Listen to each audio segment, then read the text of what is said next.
अ, आप लोगों का स्वागत है। श्री भागवत प्रवेश चतुर्थ स्कंद सप्तम अध्याय श्लोक संख्या 33 से आगे पाठ करेंगे। बहुत सुंदर प्रार्थनाएं हैं। अलग अलग वर्ग, अलग अलग गंधर्व, देवता, ऋषि मुनि, ब्राह्मण, ब्रह्मा जी, शिव जी इत्यादि सब भगवान को प्रार्थना कर रहे हैं। मेरा निवेदन है, जो लोग भी हैंड रेस कर रहे हैं, आप लोग एकदम अलर्ट रहिए। कहाँ चल रहा है, तुरंत अनम्यूट करके सीधे पढ़ना है आपको। कोई हरे कृष्णा, कोई दंडवत प्रणाम इस तरह नहीं बोलना है, डायरेक्ट पढ़ना है। हाँ? पत्न्या ऊचुः यज्ञोऽयं तव यज्ञनायकेन सृष्टो विद्वस्त्वपशुपतिनाद्य दक्षकोपात् तं नस्त्वं शयनाभशान्तमेधं यज्ञात्मं नलिनरुच दृशा पुनीः। शोभा माता जी।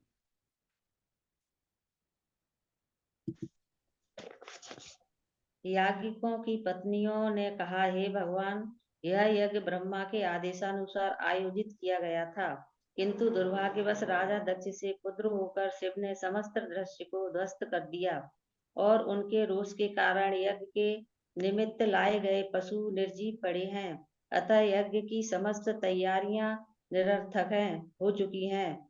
अब कृपया आपके कमल जैसे नेत्रों की चितवन से कीजिए। हरे कृष्णा। तो यज्ञिक पत्नियां, जो यज्ञिक ब्राह्मणों की पत्नियां हैं, वो भगवान को प्रार्थना कर रही है कि हे भगवान, जो कुछ भी दुर्भाग्यवश ये यज्ञ की अपवित्रता है, आपकी उपस्थिति से अब सब वस्तुएं पवित्र हो सकती है। इसलिए हम लोग आचमन करने के बाद मंत्र जाप करते हैं। ओम अपवित्रो पवित्रो वा सर्वावस्थां गतोऽपि वा यत् स्मरेत पुंडरीकाक्षं स बाह्य अभ्यंतरः शुचिः। जो भी स्थिति में कोई हो, पवित्र हो अपवित्र हो, आंतरिक रूप से बाह्य रूप से, हर तरह से केवल भगवान का स्मरण मात्र से पवित्र हो जाता है। तो यहाँ भगवान साक्षात प्रकट हुए हैं। सभी जो कुछ भी अभद्रता, जो कुछ भी अपवित्रता थी, वो सब का यहाँ नाश हो जाएगा। जय माता जी। तात्पर्य: यज्ञ में पशुओं को नया जीवन प्रदान करने हेतु उनकी बलि दी जाती थी। वहां पर पशुओं के लाए जाने का यही प्रयोजन था। यज्ञ में पशु की बलि देना और इसे नवजीवन प्रदान करना मंत्रोच्चारण की शक्ति के प्रमाण थे। दुर्भाग्यवश जब शिव ने राजा दक्ष के यज्ञ को विध्वंस कर दिया तो कुछ पशु भी मार डाले गए। एक का वध राजा दक्ष के सिर लगाने हेतु हुआ था। उनके शरीर बिखरे पड़े थे और यज्ञ स्थल शमशान भूमि बन गया था। फलतः यज्ञ का वास्तविक उद्देश्य समाप्त हो चुका था। क्योंकि भगवान श्री विष्णु को ही अंतिम लक्ष्य बनाकर ऐसे यज्ञ किए जाते हैं, अतः याज्ञिकों की पत्नियों ने भगवान श्री विष्णु से प्रार्थना की कि वे अहेतु की कृपा अब द्वारा यज्ञ स्थल पर एक दृष्टि तो डाल दें, जिससे यज्ञ का कार्यक्रम प्रारंभ किया जा सके। सारांश यह है कि वृथा ही पशुवध न किया जाए। वे मंत्र शक्ति के परीक्षण हेतु प्रयुक्त होते हैं और उन्हें मंत्र के बल पर पुनः तरुण हो जाना था। उनका वध नहीं होना चाहिए था, जैसा कि शिव द्वारा राजा दक्ष के सिर के स्थान पर पशु का सिर लगाने हेतु वध किया गया था। पशु की बलि होते और उनको पुनः तरुण होते देखना एक मनोहारी दृश्य होना था, किंतु अब वैसा वातावरण नहीं रह गया था। अतः याज्ञिकों की पत्नियों ने भगवान श्री विष्णु से प्रार्थना की कि वे अपनी कृपा दृष्टि से पशुओं को पुनर्जीवित करें और यज्ञ को मनमोहक बनाएं। तो ये उनके लिए शिक्षा है। जो लोग पशु बलि देते हैं धर्म के नाम पर, वास्तव में यज्ञों में ब्राह्मण मंत्रों से पशु को पुनः जीवन प्राप्त कराते थे, और वही उस यज्ञ की सार्थकता को सुनिश्चित करता था। लेकिन अभी यहाँ पर क्योंकि पशु मरे पड़े हुए हैं, इसका मतलब यज्ञ पूर्ण रूप से पवित्र नहीं था, कोई ना कोई दोष त्रुटि हुई है। तो इसीलिए यज्ञ पत्नी भगवान से प्रार्थना कर रही है, आपकी उपस्थिति से अब वो सब त्रुटियां नष्ट हो जाएंगी। ऋष्यः ऊचुः अनन्वितं ते भगवन् विचेष्टितं यदात्मना चरसि हि कर्म नाज्यसे विभूतये यत् उपसेदुरीश्वरीं न मन्यते स्वयं मनोवर्तितिं भवान। गायत्री माता जी। हरे कृष्ण प्रभु जी। ऋषियों ने प्रार्थना की, हे भगवान, आपके कार्य अनंत अद्भुत है और यद्यपि आप सब कुछ अपनी विभिन्न शक्तियों से करते हैं, किंतु आप उनसे जरा भी लिप्त नहीं होते। यहाँ तक कि आप संपत्ति की देवी लक्ष्मी जी से भी लिप्त नहीं होते, जिनकी पूजा ब्रह्मा जैसे बड़े बड़े देवताओं द्वारा उनकी कृपा प्राप्त करने के उद्देश्य से की जाती है। हरे कृष्ण। तो ये भगवान है जो कमल पुष्प के समान यद्यपि संसार को चलायमान कर रहे हैं, लेकिन संसार से कभी लिप्त नहीं होते। जिन माता लक्ष्मी के पीछे पूरा विश्व भटक रहा है, भाग रहा है, वो माता लक्ष्मी उनकी पैर दबाती हैं, लेकिन उनसे किसी भी प्रकार से आसक्त नहीं होते। तो इस प्रकार भगवान का चरित्र है। तात्पर्य, यामिनी माता जी।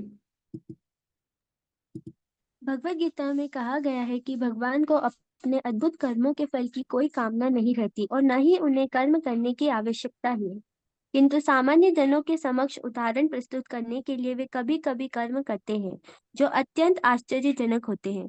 न माम कर्माणि लिम्पन्ति, यद्यपि वे अत्यंत आश्चर्यजनक ढंग से कर्म करते हैं, किंतु वे किसी वस्तु से लिप्त नहीं होते, वे स्वतः पूर्ण है। यहाँ पर उदाहरण दिया गया है कि संपत्ति की देवी लक्ष्मी सदैव भगवान की सेवा में लगी रहती है, किंतु तो भी वे उनसे लिप्त नहीं होते। यहाँ तक कि ब्रह्मा जैसे देवता भी संपत्ति की देवी लक्ष्मी का कृपा पात्र पाने के लिए उनकी पूजा करते हैं, किंतु यद्यपि भगवान की पूजा में सैकड़ों हजारों संपत्ति की देवियां लगी रहती हैं, पर वे उनमें से किसी से भी लिप्त नहीं होते। भगवान की इस उच्च दिव्य स्थिति का वर्णन अनेक ऋषियों ने विशेष तौर पर किया है। वे सामान्य जीवात्मा की भांति नहीं, जो पुण्य कर्मों के फल के प्रति आसक्त होता है। तो सामान्यतः ऋषियों का इस तरह चरित्र होना चाहिए कि जो कर्मों से लिप्त ना हो, लेकिन भगवान एकमात्र, ऋषि स्वयं भगवान को प्रार्थना करे, भगवान आप एकमात्र ऐसे हैं जो किसी कर्म में लिप्त नहीं होते। आप तो सामान्य जन के उद्धार के लिए जो कुछ कार्य करते हैं, अपनी आत्मा माया, अपनी स्वयं की माया के द्वारा करते हैं। सिद्धः ऊचुः अयं त्वत्कथामृष्ट पीयूषनाद्यां मनोवाराणः क्लेशदावाग्निदग्धः तृषार्तवागाढो न संसारदावं न निष्क्रमां क्रांति ब्रह्म सपन्वन्नः। नीतू माता जी, ये सिद्धों ने कहा। हरे कृष्णा। सिद्धों ने स्तुति की कि हे भगवान, हमारे मन उस हाथी के समान है जो जंगल की आग से त्रस्त होने पर भी नदी में प्रविष्ट हो ते ही सभी कृष्ण भूल सकता है। उसी तरह ये हमारे मन में भी आपकी दिव्य लीलाओं की अमृत नदी में निमज्जित है और ऐसे दिव्य आनंद में निरंतर बने रहना चाहते हैं, जो पार ब्रह्म में तदाकार होने के सुख के समान ही है। हरे कृष्णा। ये सिद्ध लोक के निवासी जो उच्चतम लोक हैं भौतिक संसार के, ये सिद्ध जीव भगवान को प्रार्थना कर रहे हैं कि हे भगवान, हमारा मन पूर्ण रूप से चंचल है, पूर्ण रूप से भटका हुआ है। एकमात्र आपकी लीलाओं का श्रवण ही हमारे मन के लिए मनोरंजन है, मन के लिए तुष्टि है, मन के लिए पोषण है। तात्पर्य, रेखा माता जी। यह कथन सिद्ध लोक के वासियों का है, जहाँ 8 प्रकार की भौतिक सिद्धियां पाई जाती हैं। वहाँ के वासी 8 प्रकार की योग सिद्धियों के स्वामी होते हैं, किंतु उनके कथन से ऐसा लगता है कि वे शुद्ध भक्त हैं। वे भगवान की लीलाओं के श्रवण की अमृत सरिता में निरंतर अवगाहन करते हैं। भगवान की लीलाओं का श्रवण कृष्ण कथा कहलाता है। इसी प्रकार प्रहलाद महाराज का कथन है कि जो लोग भगवान की लीलाओं की कथा वर्णन के अमृत सागर में डूबे रहते हैं, वे मुक्त हैं और उन्हें भौतिक जीवन से कोई भय नहीं रहता। सिद्धों का कहना है कि सामान्य पुरुष का मन चिंताओं से पूर्ण रहता है। यहाँ पर एक ऐसे हाथी का उदाहरण दिया गया है जो जंगल की आग से त्रस्त होकर राहत पाने के लिए नदी में घुस जाता है। यदि इस संसार रूपी दावाग्नि से पीड़ित लोग भगवान की लीलाओं की कथा के वर्णन रूपी अमृत सरोवर में केवल प्रविष्ट हो जाए, तो वे इस संसार के सारे कष्ट भूल जाए। सिद्धों को काम कर्मों की यथा यज्ञ करके अच्छे फल भोगने की तनिक भी परवाह नहीं रहती। वे तो मात्र भगवान के लीलाओं की दिव्य चर्चा में मगन रहते हैं। इसी से वे परम प्रसन्न रहते हैं। उन्हें शुभ या अशुभ कर्मों के करने की परवाह भी नहीं रहती। जो लोग सदैव कृष्ण भावना भावित रहते हैं, उन्हें किसी प्रकार के कर्म या यज्ञ करने की आवश्यकता नहीं रह जाती। कृष्ण भावनामृत स्वयं में पूर्ण है, क्योंकि इसमें वेद वर्णित सभी विद्या सम्मिलित। हरे कृष्ण। तो सिद्ध वास्तव में अष्टांग योग के माध्यम से भगवान के ऊपर ध्यान करते हैं, और अष्टांग योग में पहली कड़ी है मन को संतुलित करना। मन को संतुलित किए बिना कोई योग नहीं कर सकता। लेकिन वही सिद्ध लोग बोल रहे हैं कि भगवान हम मन को संतुलित कैसे करते हैं, आपकी कथा श्रवण करके करते हैं। तो ये भी एक प्रमाण है कि भक्ति योग सर्वश्रेष्ठ है। श्रवण और कीर्तन के माध्यम से इंद्रियों का दमन किया जा सकता है, मन को संतुलित किया जा सकता है। अभी यजमानी उवाच, यजमानी, यजमान दक्ष था, यजमानी मतलब दक्ष की पत्नी।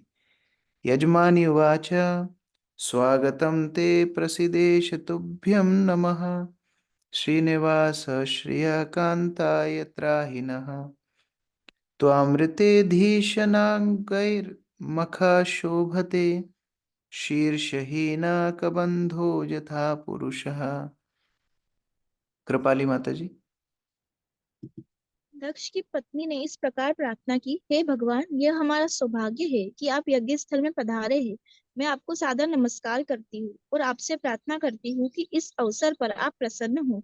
यह यज्ञ स्थल आपके बिना शोभा नहीं पा रहा था, जिस प्रकार की सिर के बिना धड़ शोभा नहीं पाता। दक्ष पत्नी बोल रही है मेरे पति का सिर कटा वो बड़ी बात नहीं है, लेकिन आपकी अनुपस्थिति से ये पूरी सभा ही बिना सिर की दिख रही थी। अब आप स्वयं यहाँ उपस्थित हो गए हैं तो इस सभा की शोभा आ गई है। भगवान की उपस्थिति सबसे बड़ा सौभाग्य, सबसे बड़ी शोभा है। भगवान की अनुपस्थिति इस तरह है जैसे कोई कटे हुए सिर के धड़ को डेकोरेट करे।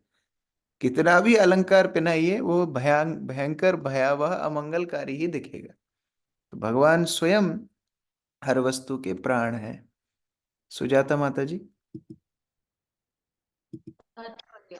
भगवान श्री विष्णु का अन्य नाम यज्ञेश्वर है। श्रीमद् भगवत गीता में कहा गया है कि सभी कर्म भगवान श्री विष्णु की प्रसन्नता के लिए विष्णु यज्ञ के रूप में संपन्न किए जाने चाहिए। जब तक हम उन्हें प्रसन्न नहीं करते, हम जो कुछ भी करते हैं वह हमारी भौतिक जगत के बंधन का कारण हो जाता है। यहाँ पर इसकी पुष्टि राजा दक्ष की पत्नी ने की है। आपकी उपस्थिति के बिना इस यज्ञ महोत्सव का सारा ठाट बाट व्यर्थ है। जिस प्रकार सिर विहीन शरीर को जितना ही क्यों न सजाए वह व्यर्थ लगता है, यह उपमा सामाजिक शरीर पर भी पूर्ण रूप से लागू होती है। भौतिकवादी सभ्यता को उन्नत होने का अति गर्व है, किंतु यह सिर विहीन धड़ के सदृश व्यर्थ है। कृष्ण भावना भावित हुए बिना, भगवान श्री विष्णु अर्थात परमेश्वर को जाने बिना सभ्यता कितनी ही उत्कृष्ट प्रगति क्यों न कर ले, किसी काम की नहीं। हरि भक्ति सुधोदय 3.11 में एक कथन है, भगवत भक्ति हीनस्य जाति ही शास्त्रम जपस्तपः अप्राणस्यैव देहस्य मंडनम लोकरंजनम। इसका तात्पर्य यह है कि जब विशेष रूप से छोटी जाति में कोई मित्र या परिजन मरता है तो उसके मृत शरीर को सजाया जाता है। इस प्रकार वस्त्र तथा अलंकारों से सजाकर शव यात्रा निकाली जाती है। इस प्रकार से शव के अलंकरण का वास्तव में कोई अर्थ नहीं होता, क्योंकि आत्मा तो पूर्वों में ही निकल चुका होता है। इसी प्रकार से कृष्ण भावनामृत के बिना कोई राजतंत्र, कोई सामाजिक प्रतिष्ठा या भौतिक सभ्यता की प्रगति अलंकृत शव के समान है। राजा दक्ष की पत्नी का नाम प्रसूति था और वह स्वयंभू मनु की पुत्री थी। उसकी बहन देवहूति श्री गौतम मुनि को ब्याही थी और वे भगवान श्री कपिल की माता थी। इस प्रकार प्रसूति भगवान श्री विष्णु की मौसी, वह भगवान श्री विष्णु से वत्सलतावश कृपा कामना कर रही थी। क्योंकि वे उसकी मौसी थी, इसलिए उनसे विशेष कृपा चाह रही थी। इस श्लोक की यह भी विशेषता है कि इसमें भगवान श्री विष्णु की प्रशंसा लक्ष्मी के साथ साथ की गई है। जहां भी भगवान श्री विष्णु की पूजा की जाती है, वहां स्वाभाविक रूप से लक्ष्मी जी की कृपा रहती है। भगवान श्री विष्णु को अमृत अथवा दिव्य कहा गया है। ब्रह्मा तथा शिव सहित सभी देवता सृष्टि के बाद उत्पन्न हुए, किंतु भगवान श्री विष्णु तो सृष्टि के पूर्व भी विद्यमान थे, अतः उन्हें अमृत कहा गया है। वैष्णव जन भगवान श्री विष्णु को उनकी अंतरंगी शक्ति सहित पूजते हैं। दक्ष पत्नी प्रसूति ने श्री भगवान से प्रार्थना की कि वे पुरोहितों को वैष्णव बना दें, जिससे वे केवल सकाम फल के लिए यज्ञकर्ता न बने रहे। हरे कृष्ण। कोई भी क्रिया में जब तक भगवत कृपा नहीं जुड़ती वो कर क्रिया फलित नहीं होती।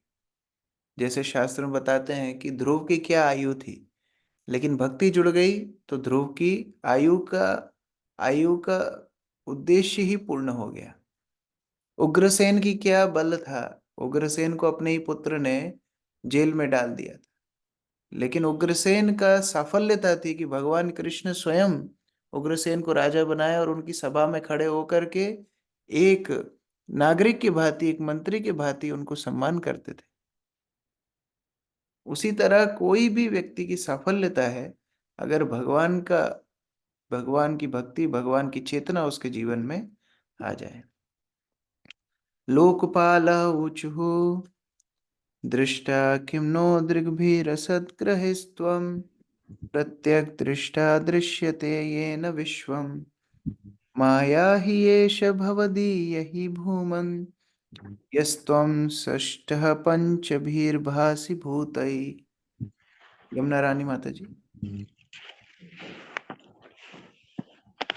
विभिन्न लोगों के लोकपालों ने इस प्रकार कहा, हे भगवान, हम अपनी प्रत्यक्ष प्रतीति पर ही विश्वास करते हैं, किंतु इस परिस्थिति में हम नहीं जानते कि हमने आपका दर्शन वास्तव में अपनी भौतिक इंद्रियों से किया है अथवा नहीं। इस इंद्रियों से तो हम दृश्य जगत के ही देख पाते हैं, किंतु आप तो 5 तत्वों के परे है, आप तो छठवें तत्व है, अतः हम आपको भौतिक जगत की सृष्टि के रूप में देख रहे हैं। तो ये लोकपाल अर्थात अलग अलग लोकों के, अलग अलग विभिन्न लोकों के अधिपति हैं, और ये सभी भगवान को देखने में असमर्थ हैं, क्योंकि ये तो भौतिक पदार्थों से ही क्रिया करते हैं। लेकिन साक्षात भगवान का दर्शन करके गदगद हो गए हैं कि हमें विश्वास नहीं हो रहा कि हमारी भौतिक इंद्रियों से हम आपका दर्शन कर रहे हैं। हमें याद है, हम 2008 में जब एक बार उज्जैन आए थे, तो जय कृष्ण प्रभु, बहुत सीनियर एक भक्त हैं, उन्होंने इस श्लोक पे क्लास दी थी मंदिर में। उस समय मंदिर में ये चौथा स्कंद चल रहा था। अभी मंदिर में दशम स्कंद चल रहा है, तो कितने 16 साल लग गए। एक एक श्लोक रोज क्लास होती है। 16 साल के बाद अभी दशम स्कंद मंदिर में चल रहा है। विनोद प्रभु पढ़िए तात्पर्य। विभिन्न लोगों के लोकपाल निश्चित रूप से ऐश्वर्यवान और अत्यंत अभिमानी हैं। लोग भगवान के दिव्य शाश्वत रूप को समझ पाने में असमर्थ होते हैं। ब्रह्म संहिता में कहा गया है कि जिन्होंने अपनी आंखों में ईश्वर प्रेम रूपी अंजन लगा रखा है, वे लोग ही पद पद पर भगवत दर्शन कर सकते हैं। यही नहीं, कुंती ने अपनी प्रार्थना में भागवत 1:8-26 कहा है कि अकिंचन गोचरम है, अर्थात धन से फूले हुए नहीं रहते हैं, वे ही भगवान को देख सकते हैं। अन्य मोहग्रस्त होने के परम सत्य के विषय में सोच तक नहीं पाते। हरे कृष्ण। इस प्रकार से जो प्रेमवश भगवान की भक्ति करेगा वो भगवान का दर्शन कर पाएगा। नहीं तो कितना ही बड़ा लोकपाल हो, कितना ही बड़ा मंत्री हो, कितना ही बड़ा अधिकारी हो, भगवान को नहीं देख सकते। योगेश्वर ऊचुः प्रेयान्न तेन्योऽस्ति अमुतस्त्वयि प्रभो विश्वात्मनिक्षेन न पृथक् य आत्मना अथापि भक्ष्येष तयोपधावताम् अनन्यवृत्त्यानुग्रहाण वत्सला। पायल माता जी। हरे कृष्ण। महान योगियों ने कहा, हे भगवान, जो लोग यह जानते हुए भी कि आप समस्त जीवात्माओं के परमात्मा है, आपको अपने से अभिन्न देखते हैं, वे निश्चय ही आपको परम प्रिय है। जो आपको स्वामी तथा अपने आप को दास मानकर आपकी भक्ति में अनुरक्त रहते हैं, आप उन पर परम कृपालु रहते हैं। आप कृपावश उन पर सदैव हितकारी रहते हैं। ये महान योगी जो परमात्मा का दर्शन हृदय में करते हैं, वो योगी भगवान को प्रार्थना कर रहे हैं। वास्तविक योग सिद्धि क्या है कि जीवात्मा ये समझ जाए कि भगवान आप मेरे स्वामी, मैं आपका दास हूँ, मेरे जीवन का उद्देश्य आपकी सेवा है। तो इस तरह समझना ही योग की सिद्धि है। तात्पर्य आरती माता जी। इस श्लोक में संकेत मिलता है कि एकेश्वरवादी तथा महान योगी जन एक ही श्री भगवान को जानते हैं। यह एकत्व कोई भ्रांति नहीं है कि जीवात्मा सभी प्रकार से पूर्ण पुरुषोत्तम भगवान के समान है। यह एकेश्वरवाद विशुद्ध ज्ञान पर आधारित है, जिसकी पुष्टि श्रीमद् भगवद गीता 7.17 में हुई है। प्रियो हि ज्ञानिनो त्यर्थ महम स च मम प्रियः। श्री भगवान कहते हैं कि जो दिव्य ज्ञान में आगे बढ़े हुए और कृष्ण चेतना का विज्ञान जानते हैं, वे उनको अत्यंत प्रिय हैं और उन्हें ही ईश्वर अत्यंत प्रिय हैं। जिन्हें ईश्वर विज्ञान का वास्तव में सम्यक ज्ञान है वे जानते हैं कि जीवात्मा परमेश्वर की उत्कृष्ट पराशक्ति है। यह भगवत गीता के 7वें अध्याय में कहा गया है। भौतिक शक्ति निम्नतर और जीवात्मा उच्चतर शक्ति है। शक्ति तथा शक्तिमान अभिन्न है, अतः शक्ति में वही गुण है जो शक्तिमान में है। जो लोग श्री भगवान के पूर्ण ज्ञान से युक्त हैं, वे उनकी विभिन्न शक्तियों का विश्लेषण करके अपनी स्वाभाविक स्थिति को समझ लेते हैं और वे श्री भगवान को परम प्रिय हैं। किंतु ऐसे व्यक्ति भी हैं जो परमेश्वर के ज्ञान से भली भांति परिचित नहीं है, लेकिन उनके विषय में प्रेम तथा श्रद्धा से यह सोचते हैं कि ईश्वर महान है और वे उनके अंश रूप नित्य दास है, वे उनके अधिक कृपा पात्र होते हैं। इस श्लोक की विशिष्टता यह है कि इसमें श्री भगवान को वत्सल कहा गया है। वत्सल का अर्थ है सदैव अनुकूल होना। श्री भगवान का नाम भक्त वत्सल है। श्री भगवान भक्त वत्सल के रूप में विख्यात है, जिसका अर्थ यह हुआ कि वे भक्तों पर सदैव अनुकूल रहते हैं। उन्हें वैदिक साहित्य में कहीं भी ज्ञानी वत्सल नहीं कहा गया। तो ज्ञान के माध्यम से, कर्म के माध्यम से भगवान की प्राप्ति असंभव है जब तक उसमें भक्ति ना हो।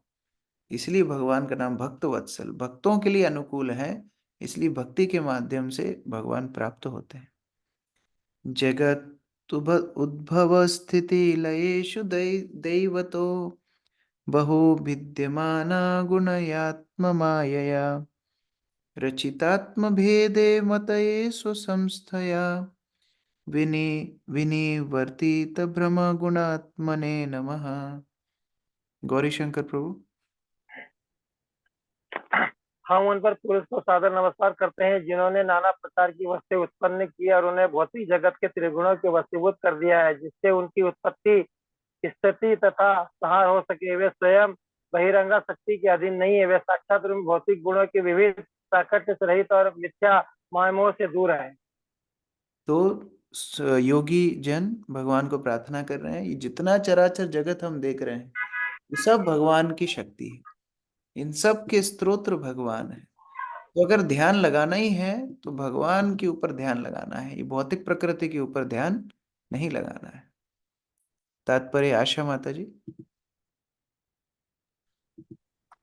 इस श्लोक में दो स्थितियों का वर्णन है। एक तो भौतिक जगत की उत्पत्ति, स्थिति तथा प्रलय है, और दूसरी है भगवान की अपनी अवस्थिति। भगवान के अपने धाम अर्थात अपने राज्य में भी गुण या विशिष्टता है। यहाँ पर कहा गया है कि उनका निजी स्थान गोलोक है। गोलोक में भी विशिष्टता है, लेकिन वह विशिष्टता उत्पत्ति, स्थिति तथा प्रलय से बटी नहीं है। बाह्य शक्ति में तीनों गुणों की पारस्परिक क्रिया से वस्तुओं की उत्पत्ति, स्थिति तथा प्रलय होती है, किंतु वैकुंठ जगत अर्थात ईश्वर के राज्य में ऐसा नहीं होता, क्योंकि वहां तो सब कुछ शाश्वत तथा आनंदमय है। इस भौतिक जगत में पूर्ण पुरुषोत्तम भगवान की प्रकृति को कुछ दार्शनिक ठीक से नहीं समझ पाते। उनका विचार है कि जब भगवान प्रकट होते हैं तो वे इस संसार के अन्य जीवात्माओं की तरह त्रिगुणों के वश में रहते हैं। यह उनका भ्रम है। यहाँ पर यह स्पष्ट कहा गया है स्वसंस्थया कि भगवान अपनी अंतरंगा शक्ति से इन भौतिक गुणों से अतीत हैं। इसी प्रकार भगवत गीता में भी भगवान कहते हैं,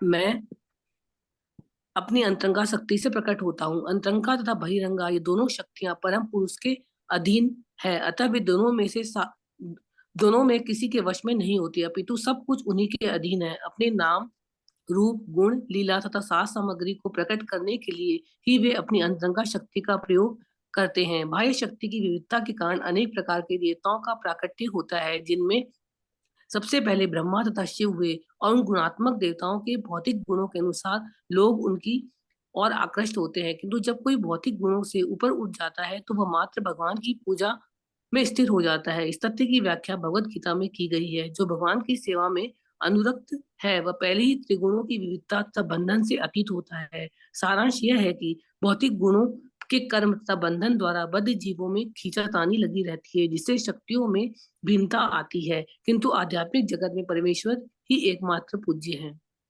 इसलिए दो शब्दों का इस्तेमाल होता है। ये भौतिक संसार जो है वह द्वैत जगत है। यहाँ पर इट्स वर्ल्ड ऑफ डुअलिटी। ये यहाँ सृष्टि संहार, सुख दुख, गर्मी सर्दी, इस तरह द्वैत भाव है। और आध्यात्मिक संसार को अद्वैत संसार बोला जाता है, नॉन डुअल। वहां पर सृष्टि प्रलय की झंझट नहीं होती, शाश्वत जगत है। तो भगवान की दोनों शक्तियां हैं, जो द्वैत जगत है उसको भौतिक जगत बोलते हैं, अद्वैत जगत को आध्यात्मिक जगत बोलते हैं। दोनों ही जगह वैरायटी है, दोनों ही जगह सब कुछ है, जीव है, सेवक है, भगवान स्वयं है, सब कुछ है, लेकिन एक नश्वर है, एक शाश्वत है। अगला ब्रह्मोवाच, एक ब्रह्मा जी की प्रार्थना तो हो चुकी है, यहाँ ब्रह्म मतलब वेद शास्त्रों के श्लोक, भगवान की श्रुतियां, भगवान की प्रार्थना कर रहे हैं। ब्रह्मोवाच नमस्ते श्रित सत्वाय धर्मादिनं च सूतये निर्गुणाय च यत्काष्ठं नाहं वेदा परेऽपि च। श्रुति माता जी। साक्षात वेदों ने कहा है, हे भगवान, हम आपको सादर नमस्कार करते हैं, क्योंकि आप सतोगुण के आश्रय होने के कारण समस्त धर्म तथा तपस्या के स्रोत हैं। आप समस्त भौतिक गुणों से परे हैं और कोई भी ना तो आपको और ना आपकी वास्तविक स्थिति को जानने वाला है। तो वेद साक्षात भगवान का परिचय देने के लिए हैं, लेकिन वेद ही भगवान को बोलते हैं कि आप तो समस्त धर्म गुण सारी क्रियाओं से परे हैं, आपको जानना इतना आसान नहीं। हम स्वयं आपको नहीं जान पाते हैं, तो अन्यों की क्या बात है। तात्पर्य अमित प्रभु। तात्पर्य, इस भौतिक जगत में 3 गुणों की त्रिवेणी है। भगवान श्री विष्णु ने सत्वगुण के अधिक्षण का भार स्वीकार कर रखा है, जो धर्म, ज्ञान, तपस्या, त्याग, ऐश्वर्य आदि का स्रोत है। इसलिए जब भौतिक जगत में जीवात्मा सत्वगुण के अधीन होते हैं, तो वास्तविक शांति, समृद्धि, ज्ञान, धर्म की प्राप्ति होती है। किंतु जो ही वे अन्य 2 गुणों रजो तथा तमोगुण के अधीन होते हैं, कि उनकी बद्ध जीवन की दशा असहाय हो जाती है। किंतु भगवान श्री विष्णु अपनी आदि स्थिति से सदा निर्गुण है, अर्थात इन 3 भौतिक गुणों से परे हैं। निर्गुण का अर्थ है गुण से रहित, किंतु इससे यह सूचित नहीं होता कि श्री भगवान में गुण नहीं है। उनमें दिव्य गुण होते हैं, जिनसे वे प्रकट होते हैं और लीलाएं करते हैं। दिव्य गुण का प्रकटीकरण न तो वेद विदों को ज्ञात है और न ही ब्रह्मा तथा शिव जैसे महान वेदों देवताओं को। वस्तुतः ये दिव्य गुण केवल भक्तों के समक्ष प्रकट होते हैं। जैसा कि श्रीमद् भगवत गीता में पुष्टि की गई है, केवल भक्ति में सेवा करने से श्री भगवान की दिव्य स्थिति को समझा जा सकता है। जो सतोगुणी है वे आंशिक रूप से दिव्य ज्ञान में प्रवेश कर सकते हैं, किंतु श्रीमद् भगवत गीता में उपदेश दिया गया है कि मनुष्य को इससे भी आगे जाना होता है। वैदिक नियम भौतिक प्रकृति के 3 गुणों पर आधारित है। इन तीनों गुणों का पार करके ही शुद्ध तथा सरल आध्यात्मिक जीवन पाया जा सकता है। अग्निरुवाच यत्तेजः सुषमेध तेज हव्यं वहे स्वध्वर आज्यसिक्तं तं यज्ञियं पंचविधं च पंचभिः स्विष्टं यजुर्भिः प्रणतोऽस्मि यज्ञम्। दीपिका माता जी। अग्निदेव ने कहा, हे भगवान, मैं आपको सादर नमस्कार करता हूँ, क्योंकि आपकी ही कृपा से मैं प्रज्वलित अग्नि के समान तेजस्वी हूँ और मैं यज्ञ में प्रदत्त द्रुति मिश्रित आहुतियां स्वीकार करता हूँ। यजुर्वेद में वर्णित 5 प्रकार की हव्या आपकी ही विभिन्न शक्तियां हैं और आपकी पूजा 5 प्रकार के वैदिक मंत्रों से की जाती है। यज्ञ का अर्थ ही आप अर्थात परम भगवान है। तो यज्ञ की अग्नि साक्षात यज्ञ पुरुष को प्रार्थना कर रहे हैं कि हे भगवान, मैं यद्यपि सारी आहुतियां स्वीकार करता हूं, लेकिन मैं पोस्टमैन हूं। वास्तव में मैं आपकी कृपा से ही ये सेवा करता हूं और मेरा तेज आपसे ही आता है, आप सारे तेज के स्रोत हैं। तात्पर्य आयुष प्रभु। तात्पर्य, श्रीमद् भगवद गीता में स्पष्ट कहा गया है कि यज्ञ भगवान श्री विष्णु के लिए करने चाहिए। श्री विष्णु के विख्यात एक सहस्त्र देवी नाम है, जिनमें से एक नाम है यज्ञ। यह स्पष्ट कहा गया है कि यज्ञ या भगवान श्री विष्णु को प्रसन्न करने हेतु सब कुछ किया जाए। मनुष्य द्वारा किए गए अन्य सारे कार्य उसके बंधन के कारण बनते हैं। सबको वैदिक मंत्रों के अनुसार यज्ञ करने होते हैं। उपनिषदों में बताया गया है कि यज्ञ की अग्नि, वेदी, शुभ पूर्ण चंद्र, चातुर्मास, बलि हेतु पशु तथा सोमरस ये आवश्यक वस्तुएं हैं। जिस प्रकार वेदों में वर्णित विशिष्ट मंत्र है, जो 4 अक्षरों से निर्मित होते हैं।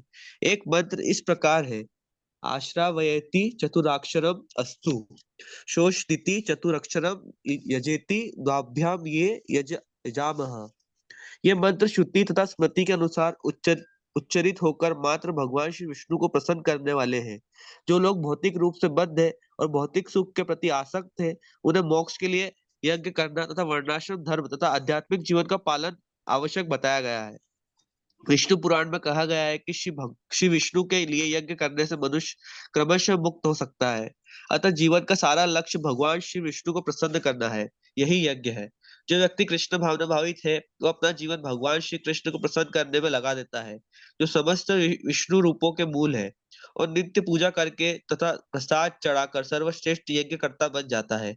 श्रीमद् भागवतम में स्पष्ट कहा गया है कि इस कलयुग में एकमात्र यज्ञ तो यज्ञ संकीर्तन प्राय है, अर्थात सर्वश्रेष्ठ यज्ञ तो केवल हरे कृष्ण कृष्ण कृष्ण हरे हरे, हरे राम राम राम हरे हरे मंत्र का कीर्तन है।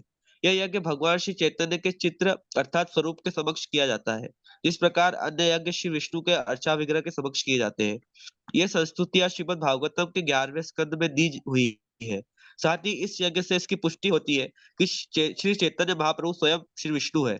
जिस प्रकार बहुत पहले भगवान श्री विष्णु राजा दक्ष के यज्ञ में प्रकट हुए थे, उसी प्रकार इस युग में हमारे संकीर्तन यज्ञ को स्वीकार करने हेतु भगवान श्री चैतन्य प्रकट हुए हैं। श्रील प्रभुपाद कितने ध्यान से ये तात्पर्य लिखते हैं। उनको पता है यज्ञ इत्यादि की बात जब आएगी लोग बड़े आकृष्ट हो जाएंगे, फिर देखेंगे अरे यज्ञ कैसे करते हैं, ये क्या होगा वो क्या होगा। हर परपट में जहाँ यज्ञ शब्द आएगा वहां बिना देखे आप अनुमान लगा सकते हैं प्रभुपाद जरूर संकीर्तन यज्ञ के बारे में लिखेंगे।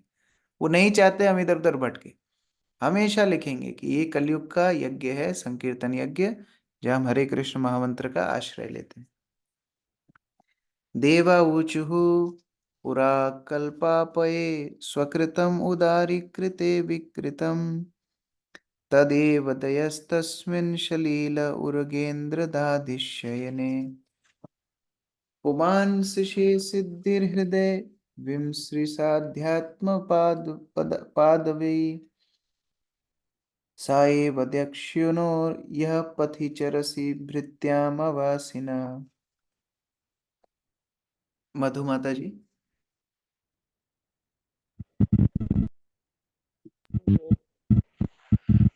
देवताओं ने कहा, हे भगवान, पूर्व में जब प्रलय हुआ था तब आपने भौतिक जगत के विभिन्न शक्तियों को संरक्षित कर लिया था।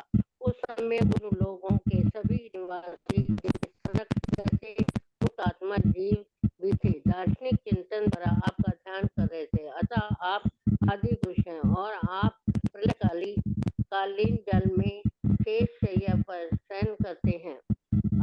अब आज आप हमें दृष्टिगोचर हुए हैं, हम सभी आपके दास हैं, कृपा हमें शरण दीजिए।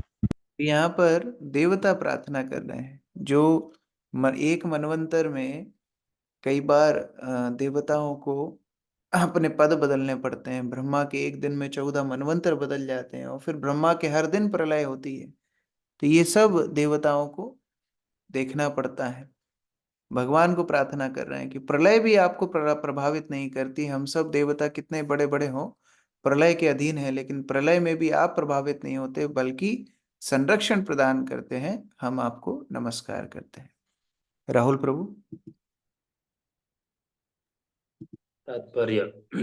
इस श्लोक में जिस आंशिक प्रलय का उल्लेख है वह इस ब्रह्मांड के ही अंतर्गत निम्न लोकों का आंशिक प्रलय है। जब ब्रह्मा निद्रा में रहते हैं, इस प्रलय के समय उच्चतर लोग जो महरलोक, जनलोक और तपोलोक इत्यादि है जलमग्न नहीं होते, जैसा इस श्लोक में कहा गया है। श्री भगवान ही सृष्टा है, क्योंकि सृजन की शक्तियां उनके शरीर से प्रकट होती है और प्रलय के पश्चात वे इन समस्त शक्तियों को उदरस्थ कर लेते हैं। इस श्लोक में देवताओं द्वारा कही गई दूसरी महत्वपूर्ण बात यह है कि हम सभी आपके दास भृत्यान हैं, हमें संरक्षण दीजिए। देवता अपनी रक्षा के लिए भगवान श्री विष्णु पर आश्रित रहते हैं, क्योंकि वे स्वतंत्र नहीं हैं। अतः श्रीमद् भगवत गीता देवताओं की पूजा की भर्त्सना करती है, क्योंकि इसकी कोई आवश्यकता नहीं है। और स्पष्टतः कहा गया है कि जिनकी मति मारी गई है वे ही देवताओं से अनुग्रह की कामना करते हैं। सामान्य रूप से यदि किसी की कोई भौतिक इच्छा है तो उसकी पूर्ति के लिए वह अन्य देवता के पास न जाकर भगवान श्री विष्णु से याचना कर सकता है। जो देवताओं को पूजते हैं वे अधिक बुद्धिमान नहीं हैं। इसके साथ साथ देवता कह रहे हैं कि हम आपके नित्य दास है। अतः जो श्री भगवान के दास या भक्त है, वे सकाम कर्मों से यथा यज्ञ संपन्न करने से या मानसिक चिंतन से अधिक वास्ता नहीं रखते। वे सहज भाव से निष्ठा पूर्वक श्री भगवान की सेवा करते हैं और हर कार्य अत्यंत प्रेम तथा श्रद्धा से करते हैं।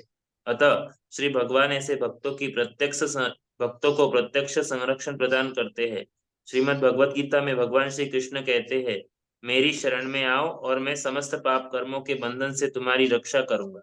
इस भौतिक जगत का सृजन ही ऐसे ही हुआ है कि हर एक को जाने या अनजाने में पाप कर्म करने पड़ते हैं, और जब तक वह भगवान श्री विष्णु को अपना जीवन समर्पित नहीं कर देता, उसे समस्त पाप कर्मों के फल सहन करने पड़ते हैं। किंतु जो श्री भगवान को आत्मसमर्पण करके अपना जीवन उनकी सेवा में लगा देता है, उसकी वे प्रत्यक्ष रक्षा करते हैं। उसे न तो पाप कर्मों के फल का डर रह जाता है, न ही उसे जाने अथवा अनजाने किसी ऐसे कर्म को करने की इच्छा होती है जो पापमय। तो निम्न बुद्धि के लोग देवताओं के पास जाते हैं। भगवान ऐसा कथन क्यों बोलते हैं? क्योंकि जब पता है देवता स्वयं नश्वर हैं, देवता स्वयं प्रलय में नष्ट हो जाएंगे, मतलब उनका शरीर नष्ट हो जाएगा, तो ऐसे देवता शाश्वत सुख कैसे दे सकते हैं? तो वास्तव में अगर शाश्वत रूप से अपने कर्मों से मुक्त होना है, सुखी होना है, तो भगवान का आश्रय लेना चाहिए। गंधर्व ऊचुः आशंससास्ते देवमरीच्यादय एते ब्रह्मेन्द्राद्य देवगणा रुद्रपुरोगः क्रीडाभाण्डं विश्वमिदं यस्य विभुम्ना तस्मै नित्यं नाथ नमस्ते करवाम। रुक्मिणी चंद्रिका माता जी। गंधर्वों ने कहा, हे भगवान, श्री ब्रह्मा, इंद्र और मरीचि समेत समस्त देवता तथा ऋषिगण आपके शरीर के विभिन्न अंश हैं। आप परम शक्तिमान हैं। यह सारी सृष्टि आपके लिए खिलवाड़ मात्र है। हम सदैव आपको पूर्ण पुरुषोत्तम भगवान रूप में स्वीकार करते हैं और आपको सादर नमस्कार करते हैं। तो गंधर्वों को सामान्यतः उच्चतर लोकों में बड़े बड़े लोगों के गुणगान गाने पड़ते हैं, जैसे इंद्र, ब्रह्मा इत्यादि। लेकिन वो बोल रहे हैं कि वास्तव में भगवान, इन सबकी शक्तियां तो आपसे ही आती हैं, तो जितना भी गुणगान किसी का भी करो, वास्तव में वो गुणगान आपका ही है, ऐसा गंधर्व बोल रहे हैं। प्रफुल्ल प्रभु। ब्रह्म संहिता में कहा गया है कि श्री कृष्ण पूर्ण पुरुषोत्तम भगवान है। वैसे तो ब्रह्मा, शिव, इंद्र तथा चंद्र से लेकर निम्न लोकों के शासकों, अध्यक्षों, मंत्रियों, सभापतियों तथा राजाओं तक अनेक देवता हैं, और कोई भी स्वयं को ईश्वर मान सकता है, किंतु यह भौतिक जीवन का मिथ्या अहंकार है। वास्तव में भगवान श्री विष्णु परमेश्वर हैं, किंतु इनसे भी ऊपर भगवान श्री कृष्ण हैं, क्योंकि श्री विष्णु श्री कृष्ण के अंश के पूर्ण विस्तार है। इस श्लोक में इसका निर्देश अंशाशा शब्द से दिया गया है, जिसका अर्थ है अंश का भी अंश। श्री चैतन्य चरितामृत में ऐसे अनेक श्लोक हैं जो बताते हैं कि परमेश्वर के अंश किस प्रकार आगे अंशों में विस्तार करते जाते हैं।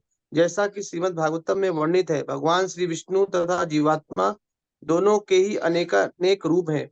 भगवान श्री विष्णु के प्राकट्य स्वांश कहलाते हैं और जीवात्मा के विभिन्नांश ब्रह्मा तथा इंद्र जैसे देवताओं को उनके पुण्य कर्मों तथा तपस्या के कारण उच्च स्थान प्रदान किया गया है, किंतु श्री विष्णु तथा अथवा श्री कृष्ण ही सबके स्वामी हैं। श्री चैतन्य चैतामृत में कहा गया है, एकले ईश्वर कृष्ण आर सभृत्य। इसका अर्थ यह हुआ कि अकेले श्री कृष्ण ही पूर्ण पुरुषोत्तम भगवान है और अन्य सब, यहाँ तक कि विष्णु तत्व तथा जीवात्मा भी उनके सेवक हैं। बलदेव श्री कृष्ण के तुरंत बाद के विस्तार हैं, वे भी भगवान श्री कृष्ण की सेवा में लगे रहते हैं, और सामान्य जीवात्मा तो सेवा करते ही हैं स्वाभाविक रूप से। जिस सबका जन्म भगवान श्री कृष्ण की सेवा करने हेतु हुआ है। यहाँ पर गंधर्व गण स्वीकार करते हैं कि यद्यपि देवता अपने आप को सर्वोपरि मान सकते हैं, किंतु वास्तव में वे ऐसे होते नहीं। वास्तविक सर्वोपरिता तो भगवान श्री कृष्ण की है। कृष्णस्तु भगवान स्वयं, यह वचन श्रीमद् भागवतम में का है। श्री कृष्ण ही एकमात्र परम ईश्वर है, अतः अकेले भगवान श्री कृष्ण की पूजा में सभी अंशों की पूजा सम्मिलित है। जिस प्रकार वृक्ष की जड़ सींचने से उसकी शाखाएं, पत्तियां, फूल सभी सींच जाते हैं। प्रथम स्कंद में हमने पढ़ा था किस तरह भगवान श्री कृष्ण स्वयं भगवान है और बाकी उनके अंश और अंशों के अंश हैं। यहाँ वही अंशों के अंश शब्द इस्तेमाल हो रहा है भगवान विष्णु के लिए, जो यहाँ गंधर्व भगवान विष्णु को अंशों का अंश बोल रहे हैं। प्रथम स्कंद में वो बताया किसके अंश के अंश हैं, कृष्णस्तु भगवान स्वयं भगवान कृष्ण के अंश हैं। विद्याधर ऊचुः तन्माययार्थम् अभिपद्य कलेवरेऽस्मिन् कृत्वा ममाहमिति दुर्मतिरुत्पथैः स्वै क्षिपतोऽपि असद् विषयलालसा आत्ममोहम् युष्मत् कथामृतनिःसेवक उद्व्ययुज्यसेत्। ओजस्विनी माता जी। विद्याधरों ने कहा, हे प्रभु, यह मानव देह सर्वोच्च सिद्धि प्राप्त करने के निमित्त है, किंतु आपकी बहिरंगी शक्ति के वशीभूत होकर जीवात्मा अपने आप को भ्रमवश देह तथा भौतिक शक्ति मान बैठता है। अतः माया के वश में आकर वह भौतिक भोग द्वारा सुखी बनना चाहता है। वह दिग्भ्रमित हो जाता है और क्षणिक भ्रमक सुख के प्रति सदैव आकर्षित होता रहता है। किंतु आपके दिव्य कार्यकलाप इतने प्रबल हैं कि यदि कोई मनुष्य उनके श्रवण तथा कीर्तन में अपने आप को लगाए तो माया से उसका उद्धार हो सकता है। ये शरीर अविद्या का जाल है। इस शरीर में पड़ते ही हम मोह में पड़ जाते हैं, माया में पड़ जाते हैं। और इस बीमारी का इलाज क्या है? भगवान की कथा का श्रवण। तो विद्याधर, जो विद्याधरण यानी सबसे मेधावी ज्ञानी व्यक्ति हैं, वो भगवान को ये प्रार्थना कर रहे हैं। वास्तविक माया से छुटकारा मिलेगा अगर हम आपकी कथा का श्रवण करेंगे। अनिकेत प्रभु। तात्पर्य, यह मनुष्य जीवन अर्थात कहलाता है क्योंकि आत्मा को परम सिद्धि प्राप्त करने में यह शरीर अत्यंत सहायक बन सकता है। प्रहलाद महाराज ने कहा है कि यद्यपि यह शरीर क्षणिक है तो भी यह हमें उच्चतम सिद्धि प्रदान कर सकता है। निम्न योनि से उच्च योनि के विकास क्रम में मनुष्य जीवन एक वरदान के समान है, किंतु माया इतनी प्रबल है कि हम मनुष्य जीवन के इस महान वरदान को प्राप्त करने के बावजूद क्षणिक भौतिक सुख के फेर में पड़कर अपने जीवन के उद्देश्य को भूल जाते हैं। हम ऐसी वस्तुओं के प्रति आकृष्ट होते हैं जो नश्वर है। ऐसे आकर्षण का प्रारंभिक कारण यह नश्वर देह है। जीवन की ऐसी भयानक स्थिति में मुक्ति का एक ही मार्ग है कि परम ईश्वर के दिव्य कार्यकलापों का कीर्तन किया जाए और उनके पवित्र नाम हरे कृष्ण कृष्ण कृष्ण हरे हरे, हरे राम राम राम हरे हरे का श्रवण किया जाए। युष्मत् कथामृत निषेवकः का अर्थ है जो अपनी कथाओं के अमृत का पान करने में लगे रहते हैं। कृष्ण के उपदेशों तथा कार्यकलापों से संबंधित दो विशेष ग्रंथ हैं। भगवत गीता कृष्ण द्वारा दिया गया उपदेश है और श्रीमद् भागवत विशिष्ट रूप से कृष्ण एवं उनके भक्तों की कथाओं से संबंधित है। ये दोनों ग्रंथ श्री कृष्ण के विशेष वचनामृत है। जो कोई इन दोनों वैदिक ग्रंथों के प्रचार कार्य में लगा रहता है उसके लिए माया द्वारा लादे गए बद्ध जीवन से छुटकारा पाना सरल है। मोह की बात यह है कि बद्ध जीव अपने आत्म स्वरूप को जानना नहीं चाहता। यह बाह्य शरीर में अधिक रुचि रखता है जो एक चकाचौंध के अतिरिक्त कुछ नहीं है और एक निश्चित समय आते ही समाप्त हो जाएगा। जब जीवात्मा को एक शरीर से दूसरे में देहांतर करना पड़ेगा तो सारा वातावरण बदल जाएगा। तब वह पुनः माया के वश में प्लीज स्क्रॉल डाउन तब वह पुनः माया के वश में भिन्न वातावरण में संतुष्ट हो जाएगा। यह माया का जादू आवरणात्मिक शक्ति कहलाता है क्योंकि यह इतना प्रबल होता है कि जीवात्मा घृणित से घृणित परिस्थिति में संतुष्ट रहता है। यदि वह मल मूत्र के बीच आंत में या उदर में कीड़े के रूप में भी उत्पन्न हो तो भी वह प्रसन्न रहता है। यही माया का आवरण है। किंतु मनुष्य जीवन ज्ञान प्राप्ति के लिए एक अवसर है और यदि कोई इस अवसर को हाथ से जाने देता है तो वह परम अभागा है। माया से बचने का एकमात्र उपाय है अपने को कृष्ण कथा में लगाए रखना। भगवान चैतन्य ने ऐसी विधि बताई है कि जिससे हर प्राणी बिना परिवर्तन के अपनी वर्तमान स्थिति में बना रह सकता है। उसे समुचित प्रामाणिक स्रोतों से कृष्ण उपदेश के संबंध में श्रवण करना होता है। भगवान चैतन्य ने हर एक को कृष्ण शब्द का प्रसार करने का उपदेश दिया। उनका उपदेश है आप सभी गुरु बन जाएं। आपका एकमात्र कार्य होगा कि आप जिससे भी मिले उससे कृष्ण के विषय में या उनके उपदेशों के बारे में बात करें। अंतर्राष्ट्रीय कृष्ण भावनामृत संघ इसी उद्देश्य से कार्यशील है। हम किसी से यह नहीं कहते कि आने के पूर्व वह अपनी स्थिति बदल ले, अपितु हम हर एक को अपने पास बुलाते हैं और हरे कृष्ण कृष्ण कृष्ण हरे हरे, हरे राम राम राम हरे हरे मंत्र का कीर्तन करने के लिए कहते हैं। क्योंकि हम जानते हैं कि यदि कोई केवल कृष्ण का कीर्तन करता है और कृष्ण की कथा को सुनता है तो उसका जीवन बदल जाएगा, उसे नया आलोक प्राप्त होगा और उसका जीवन सफल हो जाएगा। हरे कृष्ण। बहुत कम तात्पर्य ऐसे हैं जिधर प्रभुपाद ने 2 बार पूरा हरे कृष्ण महामंत्र लिखा है, और कुछ तात्पर्य ऐसे हैं जिधर 3 बार भी लिखा है। लेकिन यहाँ पर प्रभुपाद बता रहे हैं कि भौतिक संसार बना ही इस तरह है कि हर शरीर में जीवात्मा को लगता है कि वो बहुत सुखी है, बहुत आनंद में है, और उसका तोड़ है भगवत कथा श्रवण, भगवत नाम का जप। तो मैं एक अनुरोध कर रहा हूँ, आज मैं उज्जैन जा रहा हूँ, कल से हम कथा जो करेंगे, सुबह पाठ जो करेंगे वो 7:15 तक ही कर पाएंगे। तो आज थोड़ा 15 मिनट एक्स्ट्रा लेना चाहता हूँ, ये अध्याय हम समाप्त कर देंगे, कल से ध्रुव चरित्र शुरू करेंगे। तो थोड़ा 15 मिनट 20 मिनट एक्स्ट्रा क्लास आज रहेगी। ब्राह्मण ऊचुः तम कर्तुस्त्वं हाविस्त्वं हुतास स्वयं तम हि मंत्रः समेद्धर्भपात्राणि च तम सदस्य त्विजो दंपति देवता अग्निहोत्रम स्वाधा सोम अजयम पशु। अक्रूर प्रभु।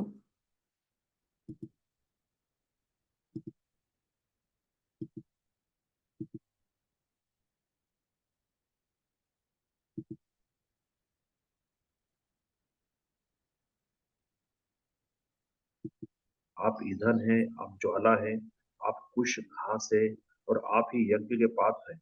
आप यज्ञ कर्ता पुरोहित है, इंद्र आदि देवतागण भी आप ही हैं और आप यज्ञ पशु हैं। जो कुछ भी यज्ञ में अर्पित किया जाता है वो आप या आपकी शक्ति है। हरे कृष्ण। तो भगवान की उपस्थिति से ही सारा यज्ञ पूर्ण होता है। जितनी भी सामग्री पुरोहित इत्यादि सब यज्ञ में लगते हैं, सभी भगवान के ही विस्तार है। हरि प्रिय माता जी।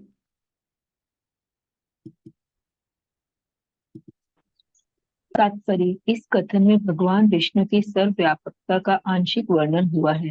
विष्णु पुराण में कहा गया है कि जिस प्रकार अग्नि एक स्थान में रहकर अपनी ऊष्मा तथा प्रकाश को सर्वत्र फैलाती है, उसी प्रकार जो भी भौतिक या आध्यात्मिक रूप में दिखाई पड़ता है वह भगवान की विभिन्न शक्तियों का प्राकट्य है। यहाँ पर सभी ब्राह्मण कह रहे हैं कि भगवान विष्णु अग्नि, हवि, घृत, यज्ञ पात्र, यज्ञ स्थल तथा कुश सभी कुछ है। यहाँ पर इसकी पुष्टि हुई है कि इस युग में संकीर्तन यज्ञ अन्य कालों में किए गए अन्य समस्त यज्ञों के समान ही उत्तम है। यदि कोई हरे कृष्ण कृष्ण कृष्ण हरे हरे राम राम राम हरे हरे मंत्र का जाप करते हुए संकीर्तन यज्ञ करता है तो वेदों में वर्णित यज्ञ उत्सव के लिए तमाम सामग्री का विशाल आयोजन वृथा है। हरे कृष्ण संकीर्तन में हरे का अर्थ है कृष्ण की शक्ति और कृष्ण का अर्थ है विष्णु तत्व। दोनों मिलकर सब कुछ बन जाते हैं। इस युग में सारे मनुष्य कलयुग के प्रभाव से पीड़ित हैं और वे यज्ञ करने के लिए वेदों में उल्लिखित समस्त सामग्री का प्रबंध नहीं कर सकते। किंतु यदि कोई केवल हरे कृष्ण का जप करता है तो यह समझा जाता है कि वह सभी प्रकार के यज्ञ कर रहा है, क्योंकि हमारी दृष्टि में हरे कृष्ण की शक्ति तथा कृष्ण के अतिरिक्त और कुछ नहीं है। कृष्ण तथा उनकी शक्ति के बीच कोई अंतर नहीं। इस प्रकार क्योंकि हर एक वस्तु में उनकी शक्ति का प्रदर्शन है, अतः यह समझना चाहिए कि हर वस्तु कृष्ण है। मनुष्य को कृष्ण भावना भावित होकर प्रत्येक वस्तु स्वीकार करनी बनेगा, तभी वह मुक्त पुरुष होगा। उसे यह भ्रम नहीं होना चाहिए कि प्रत्येक वस्तु कृष्ण है। अतः कृष्ण का कोई व्यक्तिगत स्वरूप नहीं है। कृष्ण इतने पूर्ण है कि यदि उन्हें अपनी शक्ति द्वारा प्रत्येक वस्तु से पृथक रखे जाने पर भी वे सब कुछ हैं। इसकी पुष्टि भगवद गीता के 9वें अध्याय में की गई है। वे सृष्टि भर में प्रत्येक वस्तु के रूप में विस्तीर्ण है, फिर भी वह प्रत्येक वस्तु नहीं है। भगवान चैतन्य द्वारा संस्कृत दर्शन कर कहता है कि वह एक ही साथ एक और भिन्न भिन्न है। जैसे सूर्य अपने प्रकाश के द्वारा सर्वत्र विद्यमान रहता है, वैसे ही भगवान अपनी शक्तियों के द्वारा सर्वत्र विद्यमान रहते हैं। और जब हम हरे कृष्ण महामंत्र का जप करते हैं, उसी में सारे यज्ञ सामग्री इत्यादि उपस्थित हैं। इसीलिए कलयुग में भगवान का नाम मात्र लेने से यज्ञ सिद्ध प्राप्त होती है, यज्ञ सिद्धि प्राप्त होती है। तम पुरागम रसया महाशूकरो दंष्ट्राय पद्मिनीम वरणेन्द्रो यथा सूतयमानो नंदलीला योगी भीर व्यजोरहरत त्यायी गात्र यज्ञ कर्तु। सरिता माता जी। हे भगवान, हे साक्षात वैदिक ज्ञान, अत्यंत पुरातन काल में पिछले युग में जब आप महान शुक्र अवतार के रूप में प्रकट हुए थे, तो आपने पृथ्वी को जल के अंदर से इस प्रकार उठा लिया था, जिस प्रकार कोई हाथी सरोवर में से कमलिनी को उठा लाता है। जब आपने उस विराट शुक्र रूप में दिव्य गर्जन किया, तो उस ध्वनि को यज्ञ मंत्र के रूप में स्वीकार कर लिया गया, और सनक जैसे महान ऋषियों ने उसका ध्यान करते हुए आपकी स्तुति की। हे कृष्ण। जिस तरह आपका नाम, आपकी लीला अविद्या से हमको उठाते हैं, हमको स्मरण आता है कि आपने पूर्व काल में पृथ्वी को भी इसी तरह उठाया था और पृथ्वी को अपनी कक्षा में स्थित किया था। अनीता साहू माता जी। इस श्लोक में एक महत्वपूर्ण शब्द त्रयी गात्र आया है, जिसका अर्थ है कि भगवान का दिव्य रूप वेद है। जो कोई भगवान के अर्चा विग्रह या रूप की पूजा मंदिर में करता है, तो यह समझा जाता है कि वह 24 घंटे वेदों का पाठ करता है। यदि कोई मंदिर में भगवान अर्थात राधा तथा कृष्ण की मूर्तियों को अलंकृत करता है, तो वह अत्यंत सूक्ष्मता के साथ वैदिक आदेशों का अध्ययन करता होता है। यहाँ तक कि नवदीक्षित भक्त भी, जो अर्चा विग्रह की पूजा में अपने को लगाता है, वैदिक ज्ञान के सारभाग के संपर्क में रहता समझा जाता है। जैसा कि भगवत गीता में पुष्टि हुई है, वेदैश्च सर्वे रहमें वेद्य। वेदों का तात्पर्य कृष्ण को समझना है। जो कृष्ण की पूजा तथा सेवा करता है, वेदों के सत्य को जानता है। तो जो भगवान के विग्रह पूजा में, नाम पूजा में लगता है, वास्तव में वेदों का प्रयोजन तो है भगवान को ही जानना। तो उनके लिए सारे वेदों को पाठ का फल उनको भगवान की सेवा से ही मिल जाता है। सा प्रसीद त्वम् अस्माकमक्षणाक्षताम् दर्शनम ते परिभृष्ट सत्कर्मणाम् क्रियत्यमानेन भिर्नामनि यज्ञेशते यज्ञा विघ्नः क्षयं यान्ति तस्मै नमः। संगीता माता जी।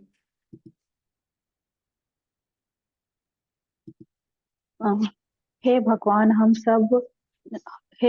हम आपके दर्शन के लिए प्रतीक्षण थे, क्योंकि हम वैदिक अनुष्ठानों के अनुसार यज्ञ करने में असमर्थ हैं। अतः हम आपसे प्रार्थना करते हैं कि आप हम पर प्रसन्न हो। आपके पवित्र नाम कीर्तन मात्र से समस्त बाधाएं दूर हो जाती हैं। हम आपके समक्ष आपको सादर नमस्कार करते हैं। तो सारे ब्राह्मण बोलते हैं, हे भगवान, आपकी कृपा से हमको आपका सानिध्य प्राप्त हो रहा है। आपके नाम मात्र से सारी बाधाएं दूर हो जाती हैं। आप साक्षात यहाँ खड़े हुए हैं, आप हमारे ऊपर कृपा करें। नमिता माता जी, तात्पर्य।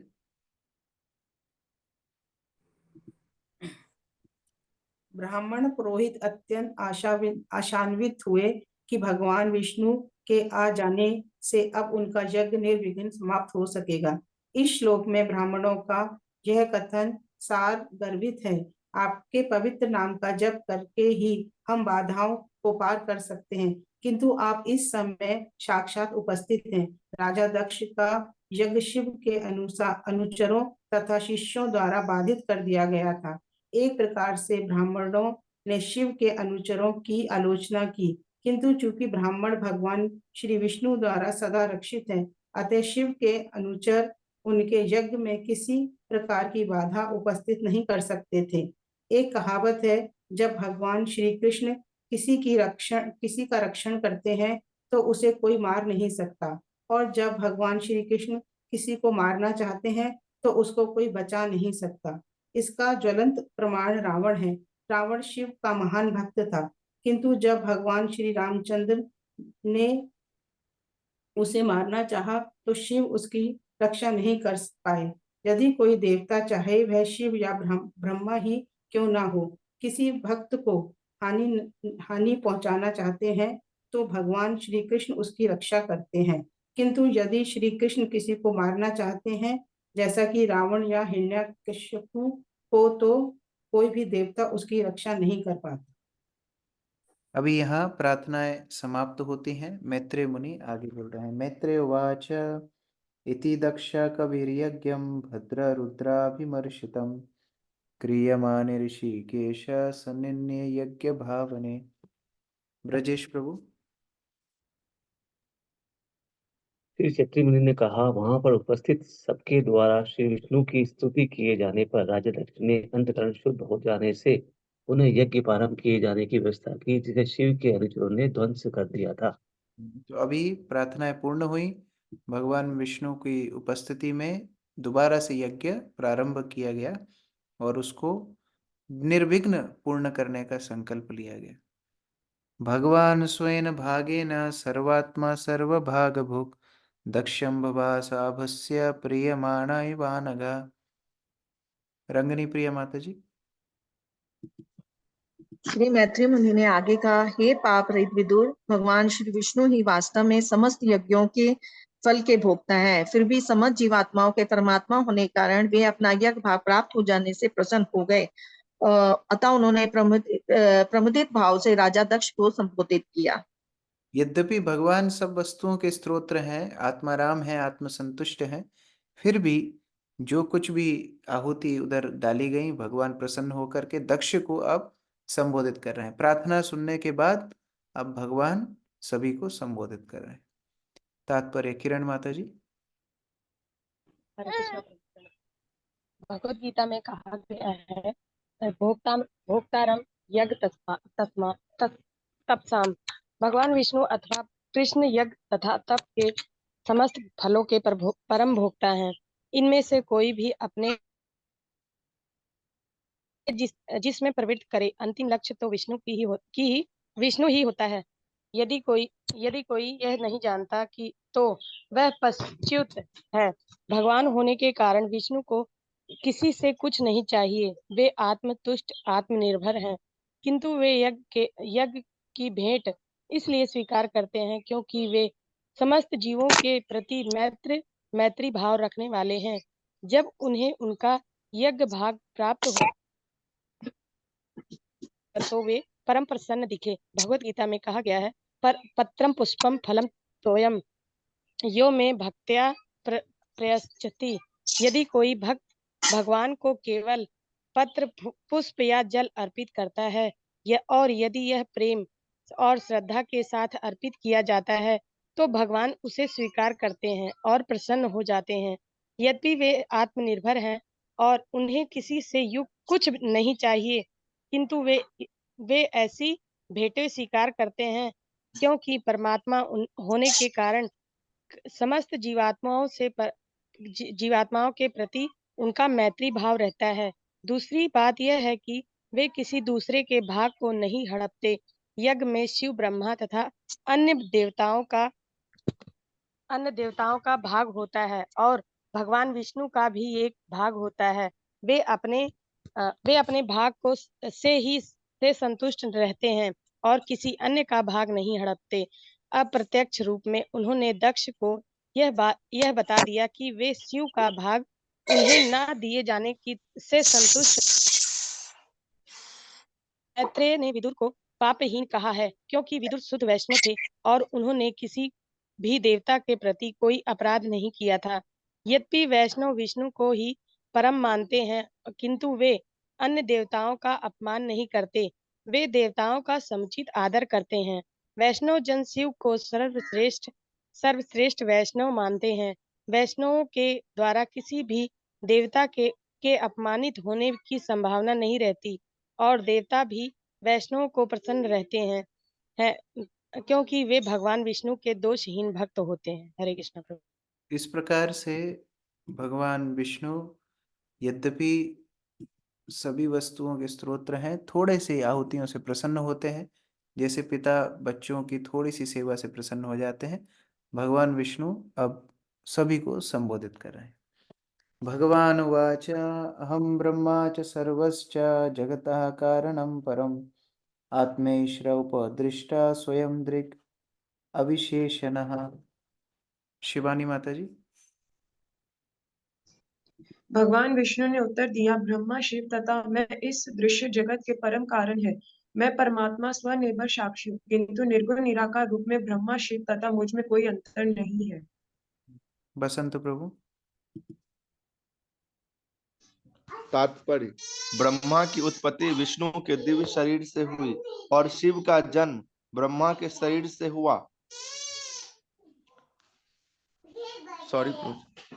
अतः भगवान विष्णु परम कारण है। वेदों में भी वर्णित है कि प्रारंभ में केवल विष्णु या नारायण थे, ब्रह्मा या शिव नहीं थे। इसी प्रकार से शंकराचार्य ने भी इसकी पुष्टि की है।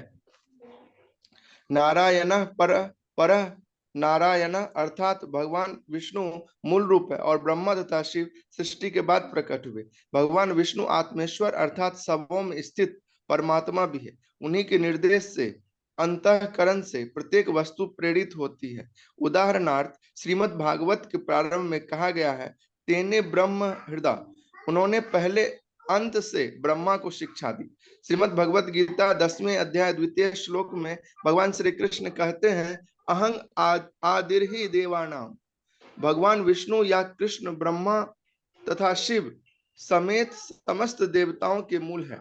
एक अन्य स्थल पर श्री कृष्ण भगवत गीता 10वें अध्याय 8वें श्लोक में कहते हैं, अहम सर्वस्य प्रभव। मुझसे हर वस्तु उत्पन्न है। इसमें सभी देवता भी सम्मिलित है। इसी प्रकार वेदांत सूत्र में जन्मादस्य यतः और उपनिषदों का कथन है, यतो वा इमानी भूतानि जायन्ते। भगवान विष्णु अपनी शक्ति से प्रत्येक वस्तु को उत्पन्न करने वाले, उसके पालन करने वाले और संहार करने वाले हैं। इस प्रकार इनकी शक्तियां एक दूसरे से क्रिया प्रतिक्रिया द्वारा इस दृश्य संसार का सृजन करती है और संपूर्ण सृष्टि लय भी कर देती है। इस प्रकार भगवान कारण है और कारण भी है। हम जो भी प्रभाव देखते हैं वह उनकी शक्ति की प्रतिक्रिया है और चूंकि शक्ति उन्हीं से उद्भूत है, अतः वे कारण और करण कार्य दोनों ही है। एक ही समय में प्रत्येक से प्रत्येक वस्तु भिन्न है और समान भी है। कहा गया है कि प्रत्येक वस्तु ब्रह्म है। सर्वम खलविदं ब्रह्म। सर्वोच्च चिंतन में ब्रह्म से परे कुछ नहीं, अतः ब्रह्मा तथा शिव भी उनसे अभिन्न है। हरे कृष्ण। तो सब कुछ के स्रोत भगवान स्वयं है, लेकिन निराकार रूप मतलब उनकी शक्ति के माध्यम से सभी कुछ वास्तव में भगवान का ही रूप है। आत्ममायं समाविश्य सोहम गुणमायं द्विजा सृजन रक्षण हरम विश्वम ददरे संज्ञाम क्रियोचितम। युगल प्रिय माता जी। हरे कृष्ण प्रभु जी, दंडवत प्रणाम। भगवान ने कहा, हे दक्ष द्विज, मैं आदि भगवान हूँ, किंतु इस दृश्य जगत की सृष्टि, पालन तथा संहार के लिए मैं अपनी भौतिक शक्ति के माध्यम से कार्य करता हूँ और कार्य की भिन्न कोटियों के अनुसार मेरे भिन्न भिन्न नाम हैं। हरे कृष्ण। तो भगवान जो पहले श्लोक में बोले हैं उसको अगर कोई केवल उसी श्लोक को पढ़ेगा तो बोलेगा, अरे भगवान स्वयं बोल रहे हैं, ब्रह्मा विष्णु महेश सब एक ही हैं। लेकिन ये दूसरा और तीसरा श्लोक पढ़ना भी आवश्यक है, इसके बाद वाला और ये वाला, जिसमें भगवान बोल रहे हैं, मेरी भौतिक शक्ति के कारण मैं अलग अलग कार्य करता हूँ, मेरी शक्तियों के द्वारा मैं हर वस्तु में विद्यमान। और अगले श्लोक में बताएंगे कि ब्रह्मा और शिव भी स्वतंत्र नहीं है, मेरी शक्ति के द्वारा ही वो संचालित रहते हैं। तात्पर्य परमेश्वरी माता जी। जैसा कि भगवत गीता में 7.5 बतलाया गया है, जीव भूता महाबाहो, यह सारा विश्व श्री भगवान से निकली हुई शक्ति है। वे परा तथा अपरा शक्तियों के रूप में कार्य करते हैं। पराशक्ति जीवात्मा है जो परमेश्वर का भिन्न अंश है। अंश होने के नाते जीवात्माएं परमेश्वर से भिन्न नहीं है, उनसे निकली हुई शक्ति उनसे भिन्न नहीं है। किंतु इस भौतिक जगत में वास्तविक क्रियाकलापों में विभिन्न गुणों वाली तथा विभिन्न रूपों की शक्तियां जीवात्मा को प्रभावित करती हैं। कुल 84 लाख योनियां हैं, वही जीवात्मा विभिन्न गुणों के अंतर्गत कार्य करता है। इन जीवात्माओं के भिन्न भिन्न शरीर होते हैं, किंतु सृष्टि के आदि काल में भगवान विष्णु अकेले थे। सृष्टि करने के उद्देश्य से ब्रह्मा प्रकट हुए और संहार करने के लिए शिव। जहां तक इस संसार में आध्यात्मिक प्रवेश करने की बात है, सभी जीव परमेश्वर के विभिन्न अंश हैं। किंतु विभिन्न भौतिक गुणों के आवरण में उनके नाम भिन्न भिन्न पड़ गए हैं। ब्रह्मा तथा शिव विष्णु के गुण अवतार हैं और उनसे मिलकर विष्णु सतोगुण का भार संभालते हैं। अतः विष्णु भी शिव तथा ब्रह्मा के समान गुण अवतार हैं। वस्तुतः विभिन्न नाम विभिन्न आदेशों के लिए हैं, अन्यथा उनका मूल तो एक ही है।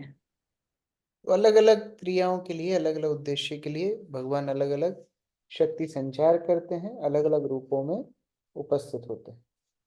तस्मिन् ब्राह्मणे अद्वितीये केवले परमात्मनि ब्रह्मरुद्रौ च भूतानि भेदे नाज्ञो नुपश्यति। भक्तवत्सल गौर प्रभु। हरे कृष्ण प्रभु जी। भगवान ने आगे कहा, जिसे समुचित ज्ञान प्राप्त नहीं है वह ब्रह्मा तथा शिव जैसे देवताओं को स्वतंत्र समझता है, या वह यह भी सोचता है कि जीवात्माएं भी स्वतंत्र हैं। तात्पर्य, ब्रह्मा समेत सभी जीवात्माएं स्वतंत्र रूप से पृथक नहीं है, वरन इन्हें परमेश्वर की तटस्थ शक्ति के अंतर्गत माना जाता है। प्रत्येक जीवात्मा का, जिसमें ब्रह्मा तथा शिव भी सम्मिलित हैं, परमात्मा होने के कारण परमेश्वर त्रिगुणात्मक कार्यों में सबों को निर्देशित करता है। कोई भी जीव उनकी स्वीकृति के बिना स्वतंत्र रूप से कोई कार्य नहीं कर सकता और अप्रत्यक्षतः कोई भी जीव परमेश्वर से भिन्न नहीं है, यहाँ तक कि ब्रह्मा और रुद्र भी नहीं, जो भौतिक प्रकृति के क्रमशः रजो तथा तमो गुणों के अवतार हैं। इस प्रकार से यहाँ भगवान बड़ा स्पष्ट रूप से बता रहे हैं कि कोई भी जीव, कोई भी देवता, ब्रह्मा शिव इत्यादि सभी भगवान के ऊपर निर्भर करते हैं, उनके अंश रूप से क्रिया कार्य करते हैं। यथा पुमान स्वंगेषु शिरः पाणि अदिषु क्वचित् पारक्य बुद्धिम कुरुते एवं भूतेषु मत्परा। मंजू माता जी।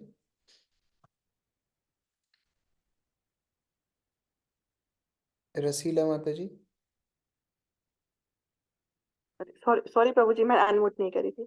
सामान्य बुद्धि वाला व्यक्ति सिर तथा शरीर के अन्य भागों को पृथक पृथक नहीं मानता। इस प्रकार मेरे भक्त सर्वव्यापी भगवान विष्णु तथा किसी वस्तु या किसी जीवात्मा के अंतर नहीं मानते। तात्पर्य, जब शरीर का कोई भाग रुग्ण होता है तो पूर्ण शरीर उस भाग की रखवाली करता है। इस प्रकार भक्त द्वारा समस्त बद्ध जीवों पर दया करना भक्त की एकात्मक प्रकट करता है। भगवत गीता कहती है, पंडितः समदर्शिनः, अर्थात जो विद्वान है वे प्रत्येक बद्ध जीव को समभाव से देखते हैं। भक्त प्रत्येक बद्ध जीव पर दया करने वाले हैं, अतः उन्हें अपारक्य बुद्धि कहते हैं। चूंकि भगवतगण विद्वान होते हैं और जो जानते हैं कि जीवात्मा परमेश्वर का अभिन्न अंश है, अतः वे प्रत्येक व्यक्ति को कृष्ण भक्ति का पाठ पढ़ाते हैं, जिससे वे सुखी रह सकते हैं। यदि भगवान का कोई भी भाग शरीर का कोई भी भाग रुग्ण होता है तो शरीर का सारा ध्यान उसी ओर लग जाता है। इसी प्रकार से भक्तगण किसी भी ऐसे व्यक्ति का जो कृष्ण को भूल बैठा है और फलस्वरूप भौतिक चेतना में खोया है, ध्यान रखते हैं। भक्त की सामान्य दृष्टि इसी में है कि वह समस्त जीवात्माओं को भगवान के धाम जाने में सहायता पहुंचाए। बहुत अच्छा उदाहरण भगवान यहाँ पर दे रहे हैं, बहुत ही अच्छा उदाहरण भगवान यहाँ पर बता रहे हैं कि किस प्रकार अगर कोई भी व्यक्ति शरीर को देखे तो मस्तिष्क से शरीर चलता है और शरीर और मस्तिष्क एक ही शरीर के अंग हैं। उसी प्रकार समग्र सृष्टि भगवान के शरीर का ही अंग है, लेकिन चलायमान होती है भगवान की इच्छा से, जैसे मस्तिष्क से शरीर चलायमान होता है। इसलिए उनको पृथक भी नहीं समझना चाहिए, लेकिन स्वतंत्र भी नहीं समझना चाहिए। आखिरी श्लोक भगवान जो बोल रहे हैं, त्रायणामेक बहवानां यो न पश्यति वैभिदाम सर्वभूतात्मनां ब्रह्मन् स शांतिम् अधिगच्छति। आकांक्षा माता जी। हरे कृष्णा। भगवान ने आगे कहा, जो मनुष्य ब्राह्मण विष्णु शिव या जीवात्माओं को परम ब्रह्म से पृथक नहीं मानता और ब्रह्मा को जानता है वही वास्तव में शांति प्राप्त करता है, अन्य नहीं। तो भगवान क्या बोलना चाह रहे हैं? मेरी शक्ति जिनके अंदर भी संचारित है, सबको आप सम्मान करो। आप किसी को अपराध नहीं कर सकते। दक्ष को समझा रहे हैं, तुमने भगवान शिव को अपराध किया, वो मेरे गुण अवतार है। तुमने ब्रह्मा को अपमान किया, वो मेरे गुण अवतार है। तुमने बाकी किसी की बात नहीं मानी, वो सब मेरे अंश हैं।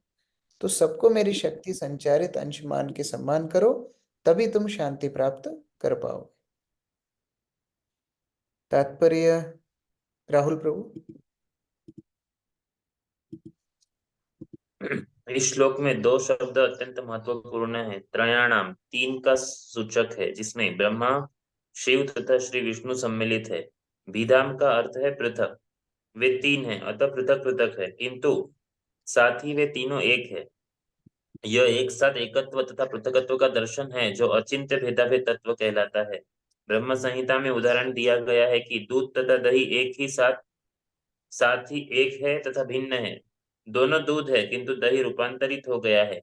वास्तविक शांति प्राप्त करने हेतु मनुष्य को चाहिए कि प्रत्येक वस्तु तथा प्रत्येक जीवात्मा को, जिसमें ब्रह्मा तथा शिव भी सम्मिलित है, पूर्ण पुरुषोत्तम भगवान से अभिन्न माने। कोई स्वतंत्र नहीं है। हम में से हर एक पूर्ण पुरुषोत्तम भगवान का विस्तार है। इसी से विविधता में एकता सिद्ध होती है। यद्यपि प्राकट्य अनेक होते हैं, किंतु साथ ही वे श्री विष्णु से एक ही है। प्रत्येक वस्तु भगवान श्री विष्णु की शक्ति का विस्तार है। तो यहाँ पर ये अचिंत्य भेदाभेद तत्व बताया है, हमने कई बार चर्चा की है। तो जब भी हम किसी जीव को देखें, भगवान के अंश रूप में दर्शन करें। जो सम्मान भगवान को हम देते हैं वो अलग है, लेकिन जीवों को भगवान की शक्ति मानकर उनको भी सम्मान करना चाहिए। आगे मैत्रेय मुनि बता रहे हैं। मैत्रेय उवाच एवं भगवतादिष्ट प्रजापतिपतिर्हरिम् अर्चित्वा कर्तुना स्वेन देवान उभ्यतो यजत। आरती सोमानी माता जी। हरे कृष्ण जी, प्रणाम। मैत्रेय मुनि ने कहा, इस प्रकार भगवान से भली भांति आदेश पाकर समस्त प्रजापतियों के प्रधान दक्ष ने भगवान विष्णु की पूजा की। यज्ञोत्सव के लिए स्वीकृत विधि से उनकी पूजा करने के अनंतर उसने ब्रह्मा तथा शिव की भी अलग अलग पूजा की। अभी सही लाइन पर आए। दक्ष भगवान की पूजा की, फिर ब्रह्मा जी शिव जी की भी पूजा की। भगवान के अंश रूप से सबकी पूजा साथ में होनी चाहिए। भगवान वैष्णवों के साथ अपनी पूजा स्वीकार करते हैं। सची सुत प्रिय माता जी। हरे कृष्णा दंडवत प्रणाम। तात्पर्य, भगवान विष्णु को ही एक सब कुछ अर्पित करना चाहिए और उनके प्रसाद को समस्त देवताओं में वितरित चाहिए। आज भी पुरी में जगन्नाथ जी के मंदिर में यह प्रथा चालू है।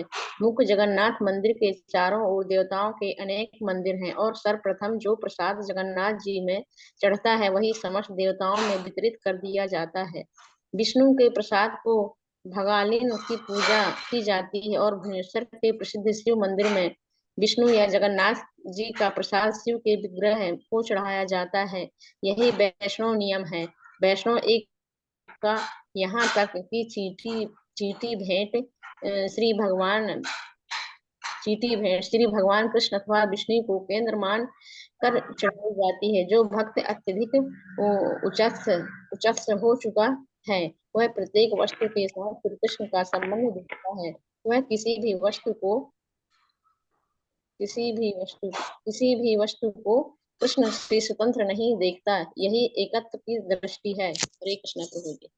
इस प्रकार से चीटी का भी अपमान वैष्णव नहीं करते, क्योंकि हर प्रत्येक जीव को वो भगवान का अंश रूप में दर्शन करते।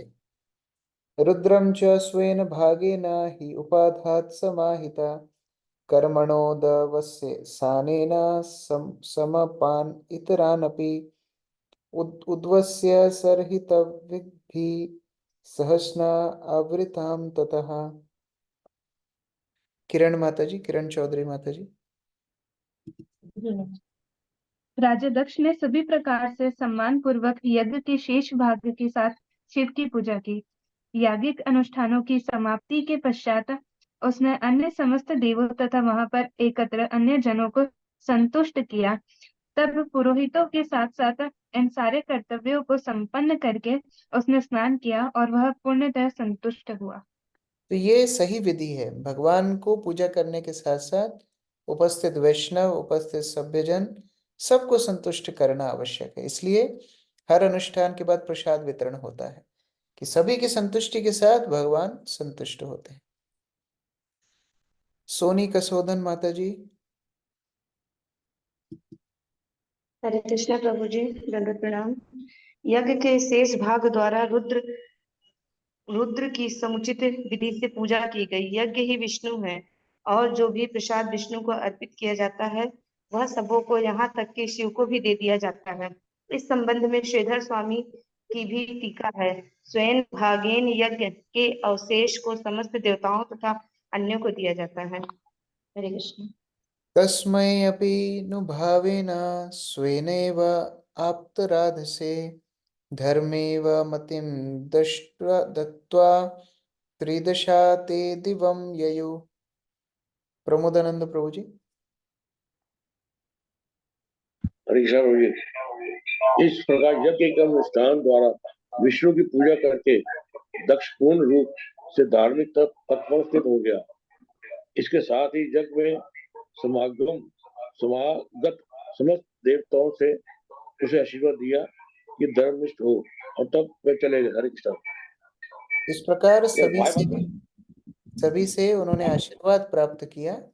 यद्यपि उनको पहले धर्मच्युत होने का श्राप भी मिला था, लेकिन अभी क्योंकि सबकी पूजा की, सम्मान की, अपराध मुक्त हुए, ये आशीर्वाद मिला है धर्मनिष्ठ। और ये सबसे बड़ा आशीर्वाद है कि आप धर्म का पालन करो, ये सबसे बड़ा आशीर्वाद। यद्यपि दक्ष धर्म में काफी बड़ा चढ़ा था, किंतु उसे देवताओं के आशीर्वाद की प्रतीक्षा थी। इस प्रकार दक्ष द्वारा चलाया गया यज्ञ शांति तथा सौहार्द पूर्वक पूर्ण हुआ।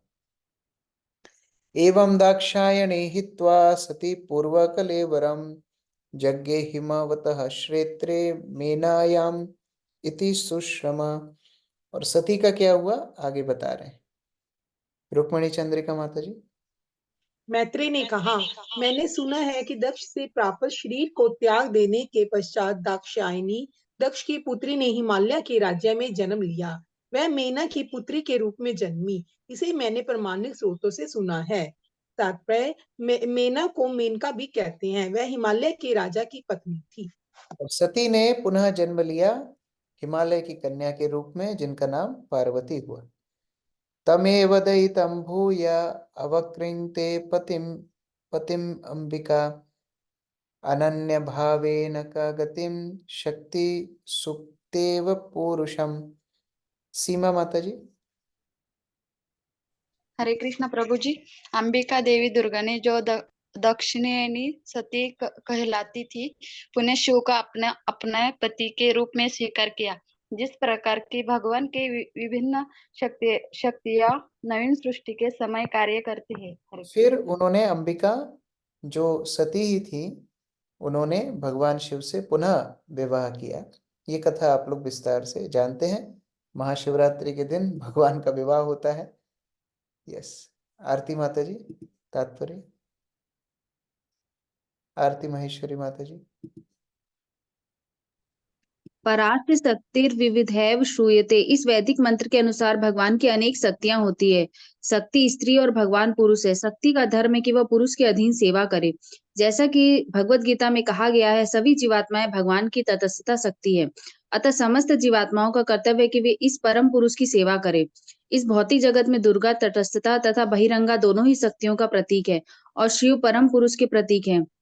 शिव तथा अंबिका या दुर्गा का संबंध शाश्वत है। सती शिव के अतिरिक्त अन्य किसी को पति स्वीकार नहीं कर सकती थी।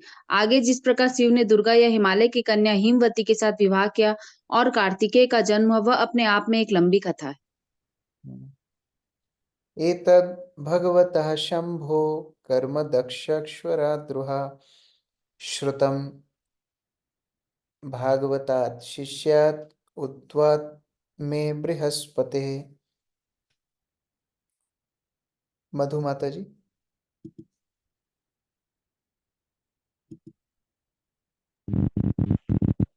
श्री मैत्री मुनि ने कहा कि हे विदुर, मैंने महान भक्त बृहस्पति के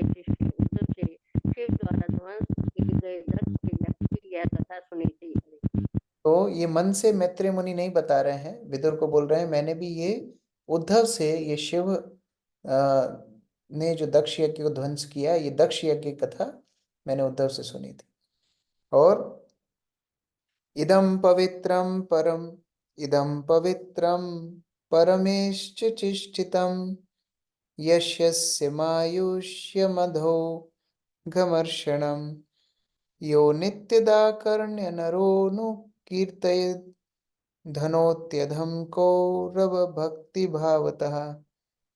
मैत्रेय मुनि ने अंत में कहा, हे कुरुनंदन विदुर, यदि कोई भगवान विष्णु द्वारा संचालित दक्ष यज्ञ की यह कथा श्रद्धा एवं भक्ति के साथ सुनता है और इसे फिर से सुनता है, तो वह निश्चय ही संसार के समस्त कल्मश से विमल हो जाता है। तो जिन्होंने अभी 8:03 तक कथा सुनी है, पूर्ण रूप से अपने अनर्थों से विमल हो गए हैं, लेकिन फिर से भी सुनने के लिए बोला है। पहले सुनी है और फिर से सुनना है, बार बार भागवत को पढ़ना है, जिससे हमारा हृदय शुद्ध रहे। इस प्रकार श्रीमद् भागवत के चतुर्थ स्कंद के अंतर्गत दक्ष द्वारा यज्ञ की समाप्ति नामक 7वें अध्याय के भक्ति वेदांत तात्पर्य पूर्ण हुई। तो ये चतुर्थ स्कंद का पहला सर्ग कंप्लीट हो रहा है। हम लोग कल से ध्रुव चरित्र शुरू करेंगे, दक्ष यज्ञ का यहाँ समापन। श्रील प्रभुपाद की जय। ग्रंथराज श्रीमद् भागवतम की जय।